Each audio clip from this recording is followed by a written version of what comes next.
clients down in Bradenton, so events going on in Bradenton, different things like that.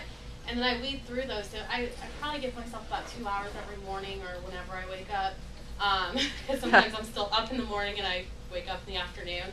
I'll spend about 2 hours reading through those and finding really good quality posts. And then I'll go ahead and share them with all of my Twitter followers.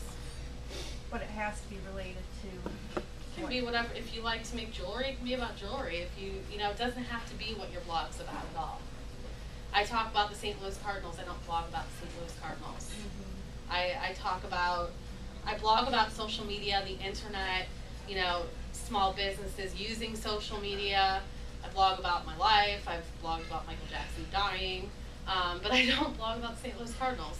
But I do talk about it. I do find people that like to talk about what's going on with the team and different things like that. So your blog is more like your personal thing? You don't really use it for business? No, I do.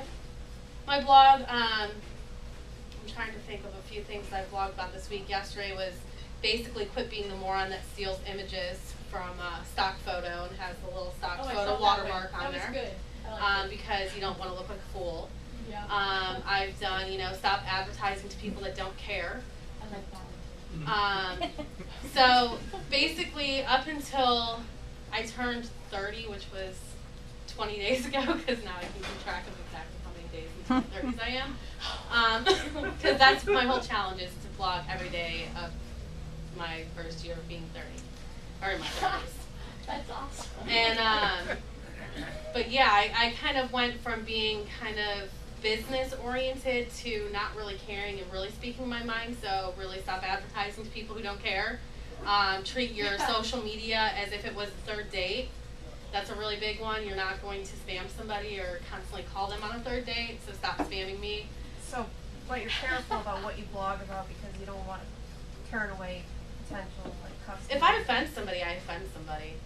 But I don't want to offend anybody, if that's what you're asking. I'm not going to stop sharing. Like, I'm sure the one I did with the stock photo, if the lady that wrote that article saw it, she'd probably be very highly offended that I called her out. But my intention is not to make anybody upset. My intention is to help everybody else that's trying to get into social media or is having a problem with something. You know, I do LinkedIn, you know, tutorials, Twitter tutorials. I did one, in fact, this is a Twitter. It was actually Twitter tips for noobs, but I left that out because I didn't want to offend any of you guys. I'm calling you a bunch of noobs. But, so yeah, that's what I do.